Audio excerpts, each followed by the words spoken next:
diarios que uno carga, pero realmente es el área que más me dedico, es la córnea y la cirugía refractiva. Sin embargo, siempre hay que estar al pendiente del nervio óptico, puesto que es una de las partes que mediante la oftalmología, la oftalmoscopía directa, que es parte de la exploración física como médico general, podemos observar y distinguir patología sistémica a través de observar, a través de ver. Entonces vamos a hablar de nervio óptico, neuritis óptica y algún tipo de patología de la vía visual. Para iniciar, un poco de anatomía, no sé por qué quedé ronco esta tarde. El segundo nervio craneal, el segundo par de nervios craneales, es anatómicamente único. Embriológicamente es parte del cerebro, está mielinizado por oligodendrocitos y es clínicamente la única porción del sistema nervioso central visible. Quizá para algunos médicos que se dedican a la retina consideran la retina parte del nervio óptico, quizá es más bien el nervio óptico es parte de las células ganglionares de la retina y sus axones al unirse y confluir aquí es cuando forman el nervio óptico, pero al ser la única porción del sistema nervioso central visible nos permite observar, como les mencioné, alteraciones intracraneanas que se manifiestan en esta única parte visible y también al estar vascularizado nos permite tener visualización de las arterias y las venas y nos da también alteración vascular visible mediante clínica. Aquí vamos a observar embriológicamente cómo se forma el ojo. Ya no creo que sea muy necesario para el estudio sistemático para aspirar a aprobar el examen de residencias, pero esta se llama la vesícula óptica, que viene del neuroectodermo, que es parte de la cual se forma el ojo, y al hacer esta evaginación hacia la parte frontal de la cara donde se formará el ojo, siempre tiene un tallo que se va cerrando y es parte del neuroectodermo que formará parte del rombencéfalo, y el nervio óptico siempre desde su origen embrionario es parte del cerebro. Su longitud es de 35 a 55 milímetros, en un promedio, dependiendo la referencia que revisen, 40 milímetros, y tiene 4 porciones muy importantes. La porción intraocular, que es la más pequeña, es una porción de 1 milímetro, que realmente es la cabeza del nervio óptico, la porción que podemos observar mediante oftalmoscopía directa. La porción intraorbitaria es la parte que sale del globo ocular, pero todavía no entra a la cavidad craneana, está dentro de la órbita. La porción intracanalicular, que es la porción del nervio que se encuentra dentro del ala mayor del esfenoides, y la porción intracraneal, que mide de 10 a 16 milímetros hasta hacer la primer sinapsis. Ahorita veremos. Este es un esquema del nervio óptico. La porción más pequeña, la cabeza del nervio óptico, observable a través de la pupila mediante oftalmoscopía, 1 milímetro.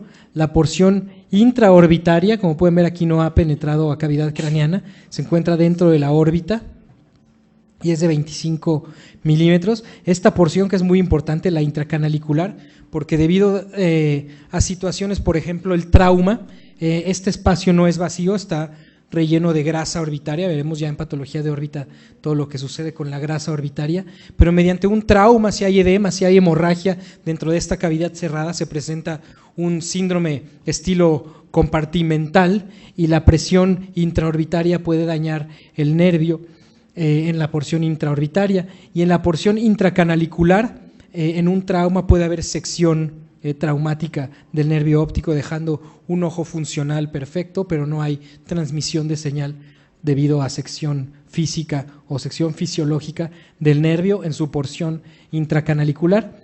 Y la porción intracraneal, que es de 16 milímetros de largo, es donde se presenta, y ahorita veremos más a detalle, el quiasma óptico y la sinapsis en el cuerpo geniculado lateral más posterior. Siendo clásicos como anatomistas, el nervio óptico tiene dos orígenes. El origen anatómico, que es la papila. La papila es un sinónimo de la cabeza del nervio óptico o la porción intraocular de 1 milímetro. Y como les mencioné en un inicio, no es más que la confluencia de 1 a 1.2 millones de axones de las células ganglionares de la retina. La capa más interna de la retina es la capa de células ganglionares. Es la última porción del ciclo visual. Una vez que atravesó las 10 capas de la retina, el impulso fotoquímico transformado en el epitelio pigmentado de la retina a través de todas estas capas llega a las células ganglionares ya como señal eléctrica y envía esta señal por sus axones a la corteza visual, en el lóbulo occipital. Entonces necesita esto seguir un trayecto ordenado y esto no es más que el nervio óptico, la confluencia de millones de axones de las células ganglionares de la retina. Y el origen fisiológico y funcional de la cabeza del nervio óptico es la capa de células ganglionares. Anatómico, la papila; fisiológico, la capa de células ganglionares de la retina, que es la capa más interna de la retina. Porción por porción, la porción intraocular del nervio óptico viene desde la papila hasta el margen posterior de la esclera. La papila normalmente, la cabeza del nervio óptico, a eso me refiero, mide de 1.5 milímetros a 1.75 milímetros de su diámetro horizontal y su diámetro vertical. Esto es muy importante porque en la cabeza del nervio óptico, además de patología reflejada del sistema nervioso central, se ve también el daño por glaucoma, el asesino silencioso de la visión. La segunda causa más frecuente de ceguera en México es el glaucoma. La primera ya tuvieron una clase, ¿la recuerdan? Fuerte, en confianza. Se las dio el doctor Espinosa el viernes.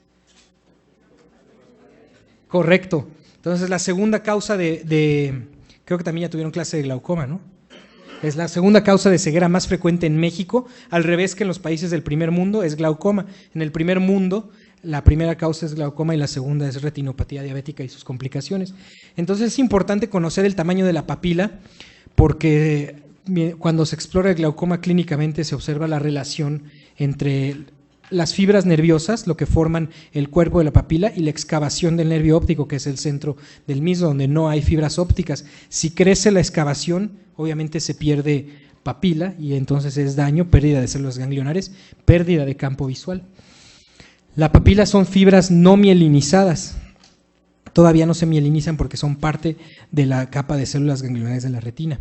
Tiene 4 partes: la porción intraocular del nervio óptico, esta capa de células ganglionares; capa de fibras nerviosas superficiales, que es la parte retinal de la porción intraocular de la cabeza del nervio óptico; la región prelaminar, que es detrás de la papila pero antes de atravesar la esclera.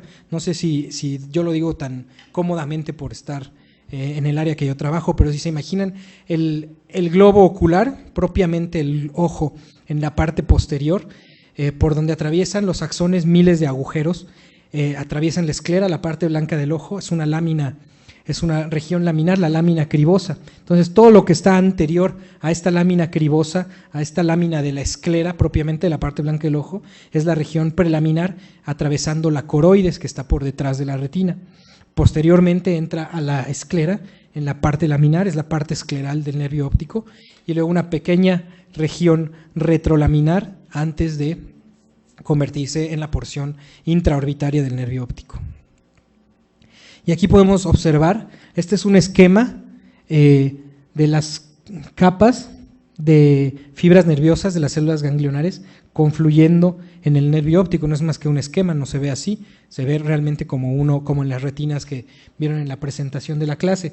Pero quiero aquí destacar la importancia de cómo aquí hay una alta concentración de fibras ganglionares, y es porque aquí, en la región central de la retina, que ustedes saben que se conoce como mácula, y en el centro de la mácula la fóvea, es el sitio donde se encuentra la visión más fina, la visión de detalle, la visión al color, más conos, que en la periferia hay más bastones, por lo tanto es mucho mayor la información que se transmite de la parte central de la retina. La visión fina, la visión de detalle, la visión de animal cazador está aquí.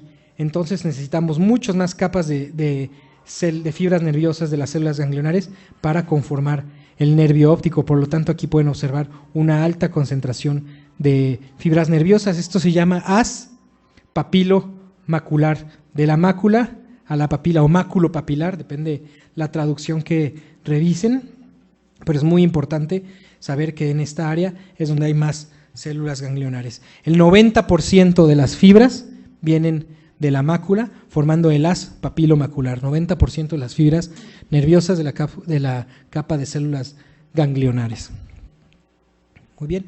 La región prelaminar, los astrocitos van a ser fascículos de la fibra, y todo esto puede hacerse una extraordinaria comparación con un cable de fibra óptica.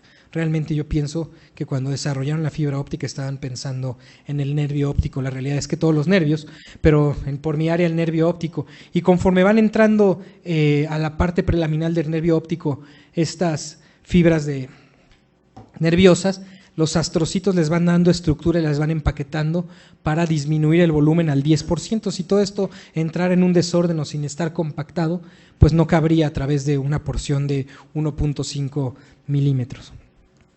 Aquí pueden observar como un esquema histológico, un diagrama, no es realmente el corte histológico, sino es un diagrama de cómo vienen las capas de fibras nerviosas y se van empaquetando en varios conjuntos para formar el nervio óptico prelaminar, para ya empaquetado pasar a través de la lámina cribosa de la esclera y así poder ir a la región orbitaria.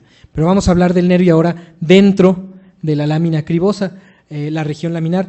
La lámina cribosa es parte de la esclera, es tejido conectivo escleral, formado por elastina y fibronectina y colágenas tipo 1 y 3.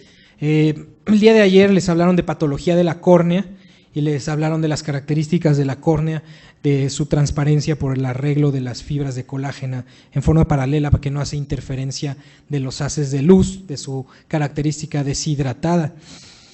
Y los tipos de colágeno que tiene la córnea. A diferencia de la córnea, la esclera igual está formado por elastina, pero también por colágena, pero a diferencia del colágeno 4, colágeno 2 que tiene la córnea, tiene colágeno tipo 1 y tipo 3, y no está, intencionadamente por la naturaleza, no está arreglado de manera que sea transparente, al contrario, necesita ser oscuro para que la luz se concentre dentro del ojo y solamente entre por un lugar. Y esta lámina cribosa van a ser los agujeros en estas fibras para que pase el nervio óptico. Es un andamio para los axones del nervio óptico ya creados por los astrocitos en la región prelaminar. Es un punto de fijación de la arteria y la vena central de la retina. Esto es muy importante porque en el centro del nervio óptico van a atravesar la arteria y la vena central de la retina. Y aquí vamos a ver un esquema. Este sí es un corte de una preparación en cera de la esclera. Se le retiró todo el nervio óptico, la arteria y la vena, pero al hacer la preparación aquí podemos ver cómo las fibras de colágeno de la esclera en la lámina cribosa dejan los orificios para que pasen estos axones del nervio óptico y en su centro un espacio para la arteria central de la retina y la vena central de la retina. Este es un corte muy bonito que nos ejemplifica cómo pasa el nervio óptico.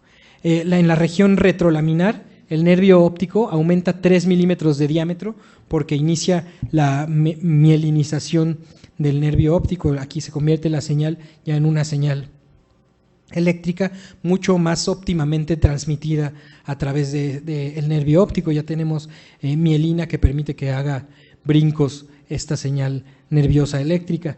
Y este aumento de volumen también es porque ya está cubierto por meninges, pia madre, aracnoides y dura madre, totalmente igual que el cerebro. Y esto hace que se transmita cualquier patología intracraneana al nervio óptico, puesto que al haber hipertensión endocraneana, la alta presión del líquido cefalorraquídeo se va a transmitir también a esta parte del nervio óptico y se va a transmitir de manera clínica en el edema de papila, en el papiledema que vemos en la observación. Aquí vamos a observar la región retrolaminar, está muy quemada esta fotografía, no sé por qué, retrolaminar del nervio óptico que ya está los axones empaquetados, las fibras mielinizadas y cubiertas de las 3 capas de meninges con su líquido cefalorraquídeo. La porción intraorbitaria del nervio óptico es de 25 a 30 milímetros y se encuentra dentro del cono muscular de los músculos rectos extraoculares del músculo recto superior e inferior y ambos laterales, externo e interno. Entonces, este cono muscular va a proteger al nervio en su porción intraorbitaria, rodeada por el anillo de Zinn. El anillo de Zinn es el anillo fibroso que también probablemente ya vieron en su clase de estrabismo, donde confluyen los 4 músculos rectos. Comparte vaina con el recto superior, esto está mal, y con el recto medial. Esto es muy importante también porque ya lo veremos en patología de órbita. Cuando hay infiltrado tiroideo autoinmune en los músculos extraoculares, el que genera proptosis y exoftalmos, la disminución en sensibilidad al color o el edema de papila por daño al nervio óptico es la traducción clínica de que hay infiltrado inflamatorio en el recto superior, en el recto medial, y esto está comprimiendo el nervio óptico, el cual comparte vaina con estos músculos. El nervio en esta porción intraorbitaria tiene una forma de S itálica, y en esta parte del trayecto del nervio, la arteria central de la retina se retira del nervio óptico y se une a la arteria oftálmica, si estuviéramos hablando en forma retrógrada, pero realmente viene la arteria oftálmica, saca su rama de arteria central de la retina y en esta porción entra al nervio óptico. Aquí tenemos un esquema, una pieza macroscópica de una necropsia, y como pueden observar aquí tenemos parte de la órbita de los senos paranasales, y está el globo ocular, y pueden observar la porción intraorbitaria del nervio óptico. Aquí están los músculos extraoculares que, como les mencioné, el recto superior y el recto inferior están cubriendo al nervio óptico. Aquí sale la arteria central de la retina, pero es muy importante ver qué pequeño es este espacio. Entonces, por lo tanto, cualquier inflamación, hemorragia o infiltrado dentro de esta pequeña área se va a traducir en alteraciones del nervio óptico. En los estudios de imagen, ahorita que veamos patología veremos, el nervio, si hay elongación por cambios en la presión en esta cavidad intraorbitaria, pierde su forma de S itálica y se elonga. La porción canalicular, como les había mencionado, es de 4 a 10 milímetros, entra por el agujero óptico. El agujero óptico en el ápex de la órbita entra por el ala menor del esfenoides y está irrigado por vasos de la pía madre. Aquí es donde se puede seccionar el nervio por algún trauma y también es muy sensible a los cambios de presión. Entonces, en la porción ya intracanalicular hay vasos penetrando de la pía madre, ya no está irrigado por ramas de la arteria central de la retina o de la arteria oftálmica, sino por ramas de las arterias que irrigan la pía madre, que también son ramas de la arteria oftálmica, como pueden observar aquí. Un esquema simple de una pieza macroscópica de la órbita, como pueden observar, el ápex de la órbita, aquí el agujero óptico por el cual atraviesa el nervio óptico. La porción intracraneal del nervio óptico, que mide de 10 a 16 milímetros, es la porción que entra a través del canal óptico ya a la cavidad craneana, pasa a través de la fosa media sobre el seno cavernoso. Todo esto también se traduce cuando hay alteración del seno cavernoso por hipertensión, por una fístula carótido cavernosa o por síndrome de Tolosa-Hunt, que es una inflamación idiopática del seno cavernoso. Hay alteraciones en el nervio óptico. Hay un entrecruzamiento posterior al seno cavernoso sobre la silla turca, que es el quiasma óptico. Las fibras nasales del nervio óptico se cruzan y las fibras temporales se mantienen sin cruzar. 53% cruzan y 47% no lo hacen. El quiasma óptico, como les mencioné, es el piso anterior del tercer ventrículo superior a la silla turca. Mide 12 milímetros de ancho, 8 milímetros de largo y 4 milímetros de grosor. Las fibras de retina inferonasal cruzan en una estructura llamada rodilla de Willebrand. Es importante saber que toda la porción nasal, es decir, la porción central del nervio, la porción que va a través del centro del nervio, es la porción que se cruza, y las fibras temporales no se cruzan, como aquí podemos observar en este esquema, y gracias a esto nos permite hacer diagnóstico topográfico de lesiones en el campo visual para saber a qué altura están de toda esta vía óptica.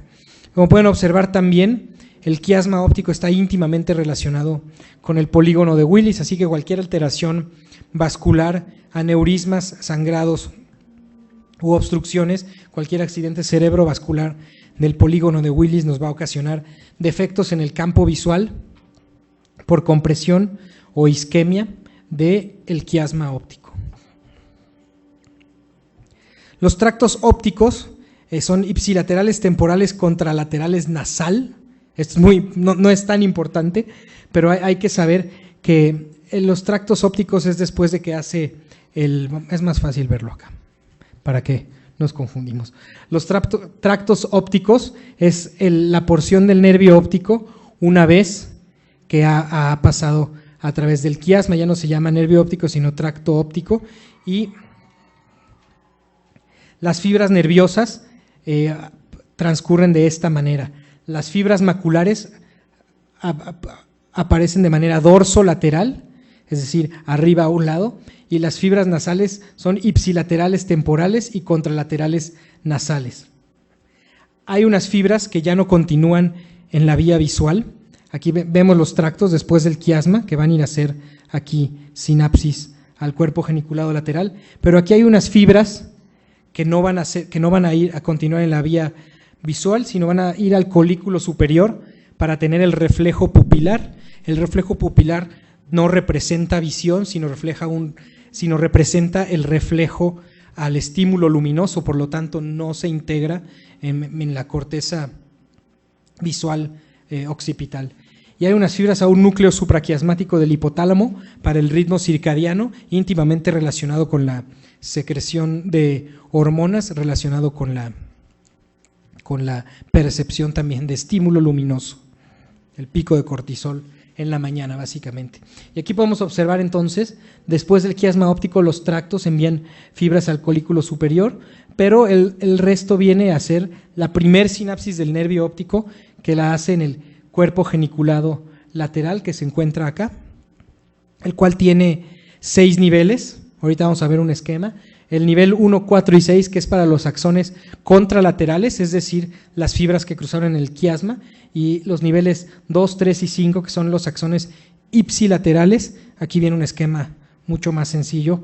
Este es el cuerpo geniculado lateral, donde hacen la primera sinapsis, el nervio óptico, y consta de varios niveles, y el 1, el 4 y el 6 son para las fibras contralaterales, y el 2, 3 y 5 para las fibras ipsilaterales. La mácula está desproporcionada en cuña, como observan nuevamente aquí.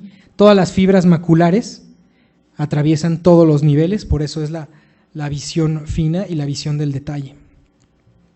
Después del cuerpo geniculado lateral, ya el nervio óptico vuelve a proyectarse no de manera ordenada, sino hace los tractos genículo-calcarinos. Esto es muy importante también. Pueden observar en esta corte macroscópico cómo después de la sinapsis en el cuerpo geniculado lateral ya hay proyecciones, que son estos tractos genículo-calcarinos que vienen del cuerpo geniculado a la corteza calcarina occipital. Son axones que terminan ya directamente en la corteza visual para la integración de la propiamente la visión, y el asa inferoventral se conoce como asa de Meyer. Esto es el asa de Meyer, la forma, la configuración estructural que toman los tractos genículo-calcarinos.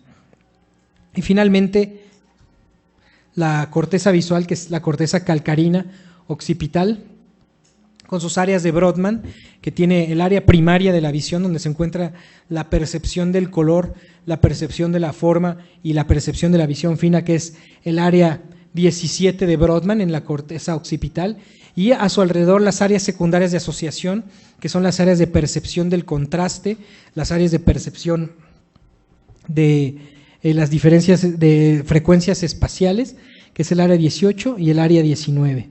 Para la estereopsis y el movimiento, es decir, la visión en tercera dimensión, hay un área 7, que es la parte más parietal del lóbulo occipital, y los movimientos oculares voluntarios están en las áreas 6, 8 y 9, pero del lóbulo frontal. Esto es nada más para mencionar la diferencia que hay entre la área de integración de la visión contra el área de movimiento de los músculos extraoculares, que ya lo habrán visto en su clase de estrabismo. Un corte de la corteza calcarina occipital. Y aquí podemos observar cómo se traduce esta estructura tan compleja que tiene la vía visual en los defectos de campo visual que podemos observar cuando se le realiza un campo visual normal al paciente, dependiendo a la altura de qué parte de la vía visual haya daño, si es por un aneurisma en el polígono de Willis a la altura del quiasma, vamos a tener, si es en la parte central o en la parte lateral, diferente tipo de manifestación en el campo visual. Estos resultados es un resultado de un estudio paraclínico que se llama campo visual y se representa en el área que el paciente ve y el área que no ve. El técnico o el clínico que hace este estudio tacha en un reporte del campo el área que el paciente no ve. De manera rudimentaria se puede hacer por confrontación, que el paciente indique cuando uno puede ver o no. Pero miren, dependiendo del área donde se dañe el nervio, se traduce en diferentes campos visuales. Por ejemplo, un daño en la porción lateral del quiasma, este es muy significativo. Podemos observar que el daño se encuentra aquí, por lo tanto hay una laceración del nervio ya intracraneano, pero en su totalidad del lado derecho, por lo tanto en el lado derecho hay completamente ausencia de percepción de luz. Y en el quiasma está dañada las fibras nasales del otro ojo, puesto que está posterior al cruce del quiasma. ¿Okay? Y esto es diagnóstico topográfico. La lesión clásica que se pregunta en los exámenes y es muy común porque es consecuencia de daño en el centro del quiasma óptico es la hemianopsia bitemporal, y lo más común, el diagnóstico más común para manifestar esta presentación de hemianopsia bitemporal es un adenoma hipoficiario que hace una compresión del quiasma. Entonces es muy importante un diagnóstico diferencial. El paciente puede llegar con una buena agudeza visual, pero una disminución en su campo visual, y uno por estadística o epidemiología puede decir que el paciente tiene glaucoma, es la segunda causa de ceguera más frecuente en México. Le manda un campo visual al paciente para intentar buscar daño glaucomatoso, un escotoma glaucomatoso o visión en túnel glaucomatosa, y de repente el resultado es este. Entonces se debe de pensar y reinterrogar al paciente por las manifestaciones clínicas de un tumor en la hipófisis, ¿no? Si hay galactorrea, si hay pérdida de peso, y así, e incluso pedir niveles de prolactina para ver si hay un adenoma hipofisiario secretor que esté dañando en nuestro quiasma óptico. Y ya cuando las lesiones se encuentran posteriores al cuerpo geniculado lateral, nos va a dar los defectos que se llaman cuadrantanopsias, que es pérdida de la visión en los cuartos, en una cuadrantanopsia, no hay visión en un cuarto del campo visual, y estas son congruentes, un lado es similar al otro, y esto es cuando se lastima el asa de Meyer o los axones genículo-calcarinos. Puede ser por causas vasculares o causas tumorales, y nos da las cuadrantanopsias. ¿Alguna pregunta antes de pasar a patología propiamente dicha de nervio óptico? Si no es así, vamos a ver la primera, que es neuritis óptica. ¿Okay? La neuritis óptica es la inflamación aguda del nervio óptico, y por epidemiología es la lesión más común del nervio óptico. La inflamación del nervio óptico produce una desmielinización. La desmielinización consiste en la pérdida de la mielina, la cual recubre el axón y funciona como aislante, facilitando la conducción nerviosa. Por lo tanto, la neuritis óptica genera una pérdida de la visión debido a falta de transmisión óptima del estímulo visual a la corteza calcarina. Las causas de neuritis óptica, generalmente la causa más frecuente es origen desconocido, idiopática, o puede ser asociada a otras enfermedades, que lo más común son infecciones, pueden ser bacterianas o virales. El virus más común actualmente es el VIH, cuando el paciente ya está enfermo de SIDA. Un paciente VIH positivo está enfermo de SIDA, puede manifestar neuritis óptica. Sífilis, citomegalovirus también es una enfermedad muy común. Varicela, sarampión, rubiola, ahora con la tasa tan alta que hay de pacientes no vacunados, sobre todo en Estados Unidos, están teniendo brotes de estas enfermedades y sus manifestaciones, incluyendo neuritis óptica, o puede ser una reacción inmunológica a infecciones, sobre todo a infecciones como meningitis. Otra causa no infecciosa pueden ser enfermedades autoinmunes e inflamatorias, siendo la más común lupus eritematoso sistémico, síndrome de Sjögren. El paciente viene por la sintomatología marcada de síndrome de Sjögren, el ojo seco que nos puede dar un síndrome de Sjögren, y al tomarle la agudeza visual está disminuida, explora uno el nervio óptico y tenemos una neuritis óptica, puede ser por esta causa autoinmune. Vasculitis y sarcoidosis también son causas no tan comunes, pero sí hay que tenerlas presentes, de neuritis óptica. Y una de las causas también muy comunes en paciente neurológico es la esclerosis múltiple, que generalmente se presenta en adultos jóvenes, y hay pérdida de mielina que afecta al nervio óptico. Al ser esta una enfermedad desmielinizante, también puede hacer de las suyas con el nervio óptico, y el síntoma característico de inicio de esta enfermedad puede llegar a ser la neuritis óptica. Entonces, en todo paciente joven con una neuritis óptica de origen desconocido, se descartan infecciones, se descartan autoinmunes, se le debe de pedir una resonancia magnética para ver los parches de desmielinización y sospechar siempre una esclerosis múltiple. Aquí podemos ver un caso florido y marcado de una neuritis óptica, como se vería mediante oftalmoscopía. Como pueden ver, hay pérdida de los bordes definidos del nervio óptico, hay un aumento de tamaño porque la mielina contiene, como les mencioné, las fibras del nervio óptico. Como pueden ver, hay sangrado, hay hemorragias. Estas hemorragias son similares a las hemorragias que se presentan en la retinopatía hipertensiva y diabética, pero localizadas al nervio óptico. Y como pueden ver, son hemorragias en flama. ¿Y por qué adquieren esta configuración?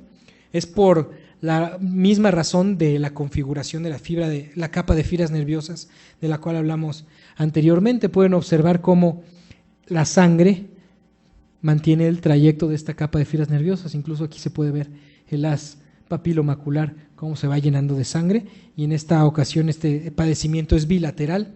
Por lo tanto, este paciente uno debe de sospechar, si no hay causa infecciosa o autoinmune, en una esclerosis múltiple. Aquí hay un caso no tan florido, este es el caso más sutil, el más difícil de diagnosticar, pero ustedes pueden ver que no hay un borde lo suficientemente bien definido que nos diga dónde termina el nervio óptico. Se empiezan a borrar sus bordes, hay parches de infartos de la capa de fibras nerviosas, por lo tanto se debe sospechar neuritis óptica. Aquí es un caso más avanzado de cómo se pierden los bordes del nervio óptico. Pueden observar aquí la excavación, pero pérdida y palidez del nervio óptico de sus bordes nos ayuda a diagnosticar neuritis óptica. Aquí este es un estudio de imagen, se le coloca al filtro de la cámara luz aneritra, un filtro polarizado, y si el nervio óptico tiene autofluorescencia, aquí no hay medio de contraste y el nervio óptico es refléctico con la luz polarizada, pero aquí vemos que no tiene sus bordes bien definidos, se debe de sospechar una neuritis óptica. ¿Cuáles son las manifestaciones clínicas de una neuritis óptica? Pérdida de la visión, dolor ocular, siendo siempre el más importante la pérdida de la visión. El dolor ocular puede o no acompañar a la neuritis óptica, y es mucho más común en la neuritis óptica por esclerosis múltiple que haya dolor ocular. Este es un hallazgo en la exploración muy importante en la neuritis óptica, que es el defecto pupilar aferente. Y este es muy importante. En toda exploración física que incluya completa neurológica se debe de explorar el nervio óptico, y el nervio óptico, la forma más simple de explorarla es con los reflejos pupilares. Entonces, cuando hay un daño en el nervio óptico, se tiene el defecto pupilar aferente, y esto es que se le envía un estímulo luminoso al paciente y la pupila, en vez de contraerse, se contrae, pero luego se dilata a pesar de mantener el estímulo luminoso. O esto también puede ser, las pupilas tienen un reflejo consensual. Si uno hace un estímulo luminoso al ojo derecho, por el reflejo consensual se contrae la pupila del ojo izquierdo. Si hay una neuritis óptica, el ojo afectado no va a tener reflejo consensual. Otra manifestación clínica de la neuritis óptica es una alteración a la percepción de los colores, alteración a la sensibilidad cromática. Y esto es muy importante saberlo, puesto que les mencioné que más del 50% del nervio óptico son las fibras del haz máculo-papilar. Por lo tanto, en la mácula se encuentran los conos, que es la percepción al color. Cuando se daña el nervio óptico, las alteraciones a la percepción de los colores se hacen más evidentes. Esto se explora con una cartilla de percepción de los colores, que ustedes la han visto, que son los números en colores que se encuentran en círculos concéntricos de colores, que se llaman cartilla de Ishihara. Otra alteración temprana es la alteración a la sensibilidad al contraste, y esto es muy importante sospechar la neuritis óptica, alteración a la sensibilidad cromática y alteración a la sensibilidad al contraste, puesto que puede haber pérdida de estas sin disminución de la visión. Y alteración campimétrica, si hay daño del nervio óptico, obviamente hay daño en el campo visual. Nuevamente unas fotografías de una neuritis óptica para recalcarles que esto se puede ver con el oftalmoscopio, muy sencillo, pérdida de los bordes de la cabeza del nervio óptico, de la papila del nervio óptico.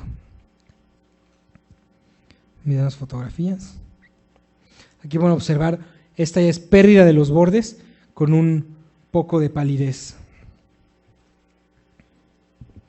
Aquí hay una retinografía del ojo derecho centrado en la papila, nuevamente. Se observa un borramiento de los límites de la misma junto con hemorragias lineales intrarretinianas. Esto es un diagnóstico de edema de papilas secundario a la neuritis óptica. Nuevamente, este es un caso sutil.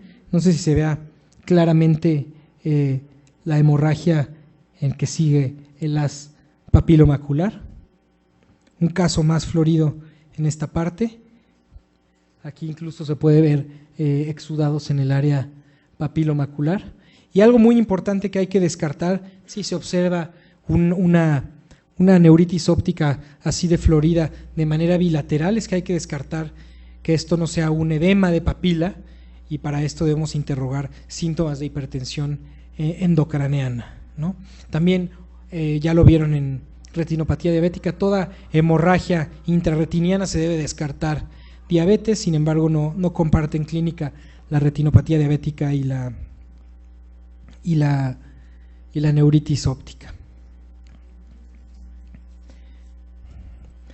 Estos son los estudios clínicos para evaluar el nervio óptico. Sobre todo esto se utiliza en niños que tienen sospecha de disminución de la agudeza visual por causas del nervio óptico, niños que tuvieron isquemia al nacer, niños con parálisis cerebral infantil.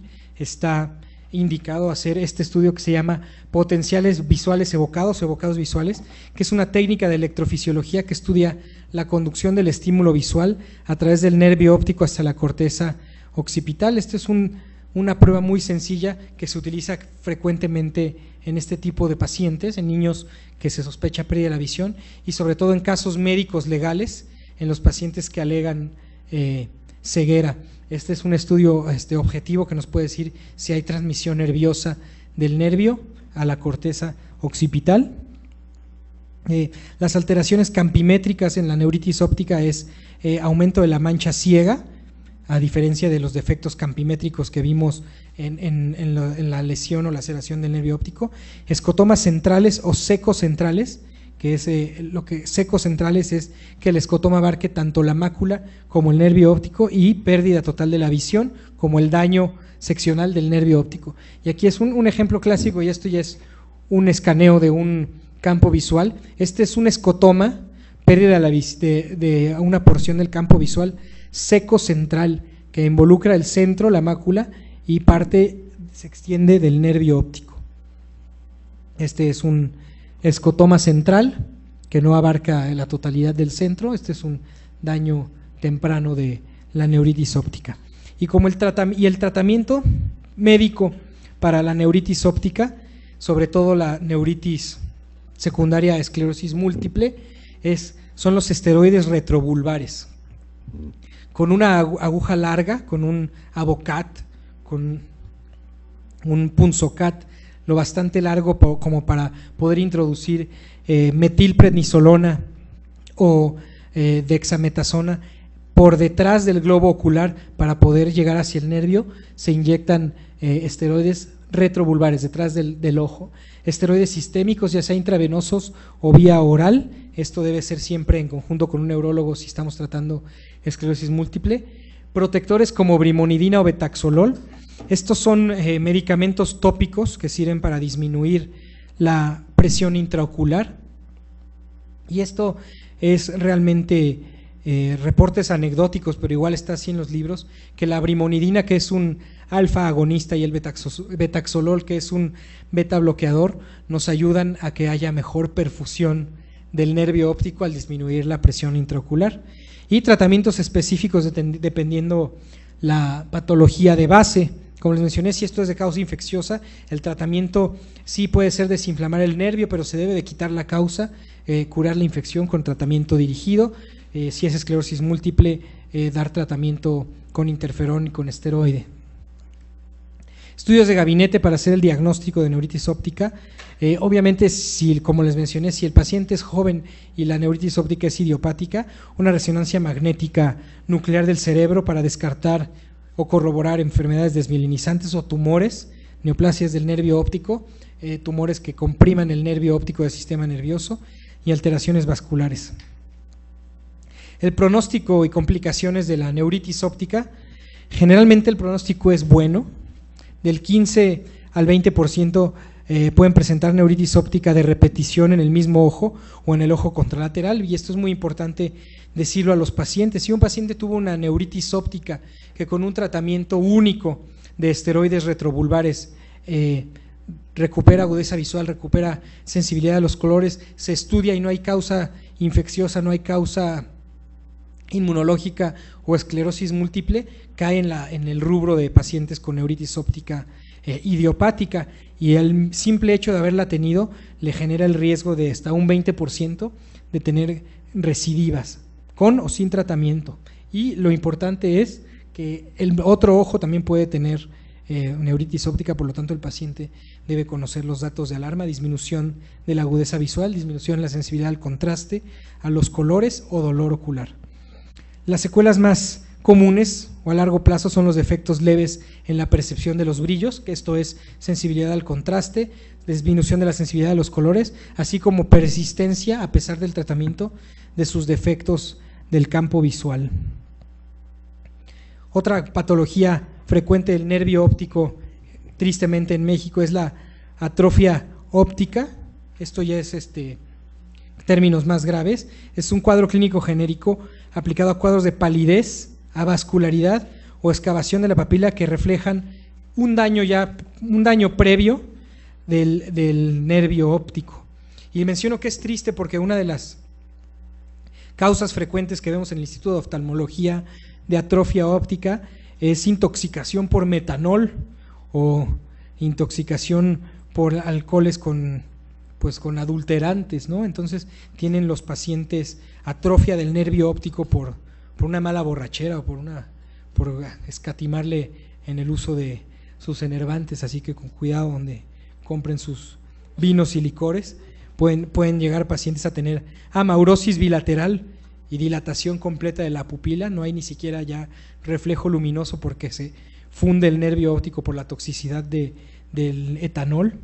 Y aquí pueden observar un cuadro leve de neuritis óptica, pero compárenlo con un cuadro de palidez de la papila, ¿no?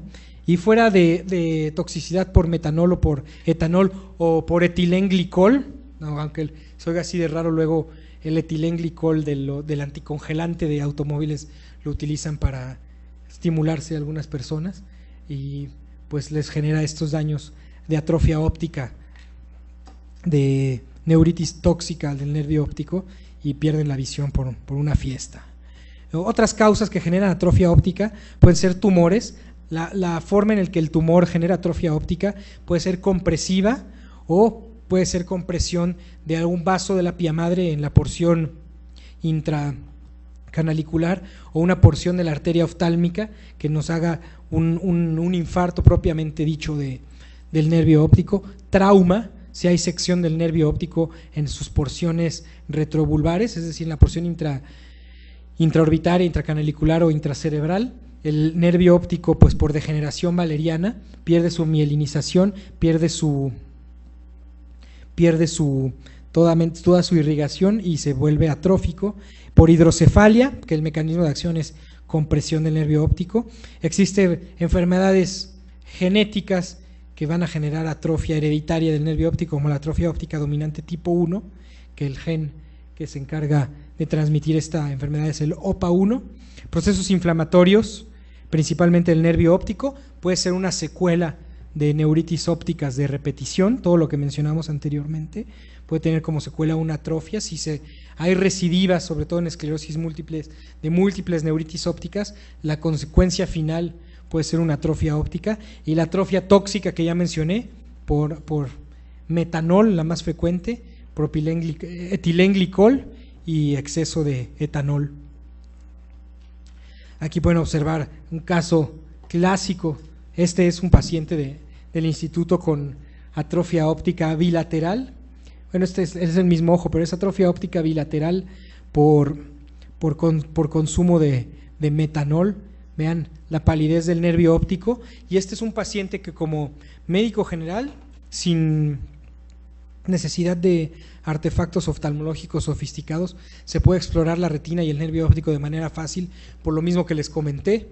La pupila la tiene totalmente dilatada sin ayuda farmacológica porque no hay estímulo luminoso detectado por el nervio óptico, por lo tanto el paciente llega con la mirada perdida, la pupila dilatada, y al explorarlo puede estar en percepción de luz sin discriminar colores, es decir, prendido o apagado, o no percepción de luz, y al explorar la retina tenemos estos nervios ópticos ya blancos. Son casos tristes. Esta es una enfermedad que yo creo que no necesitan saber, pero hay otra enfermedad que da atrofia óptica que se llama atrofia óptica de Leber, que afecta entre 12.000 y 50.000 personas, y es la causa hereditaria de atrofia óptica más frecuente. Son niños que nacen ciegos y se les hacen los potenciales visuales evocados que les mencioné y no hay conducción nerviosa. Atrofia óptica, aquí bueno observar, esta por ejemplo es sectorial y esta es total del nervio óptico.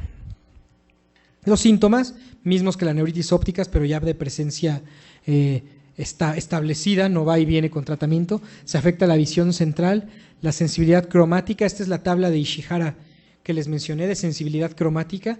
Aquí pueden ver un número y dependiendo las frecuencias del espectro luminoso de estos colores, se ve o no se ve este número. Obviamente aquí, como está proyectada, no es ni cerca de como debería estar. Donde se ve más real es aquí, en la pantalla de allá, se ve totalmente color diferente, o ya tengo yo neuritis óptica y estoy viendo colores distintos, sí.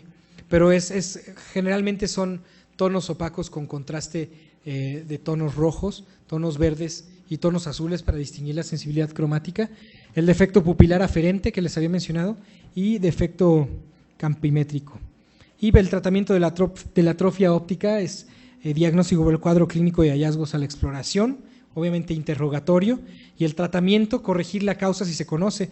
Realmente al ser sistema nervioso central y no tener aún regeneración nerviosa como parte de nuestro arsenal como oftalmólogos y médicos, pues generalmente estos pacientes ya no tienen cura alguna y se les debe de enviar a rehabilitación visual a una escuela para ciegos. Con esto terminamos nervio óptico. ¿Alguna pregunta antes de terminar, antes de pasar al siguiente tema? Si no la hay ahora y surge posteriormente, quizá después del examen o durante con la libertad de tomar este mail para mandarme alguna pregunta. ¿La de ahora?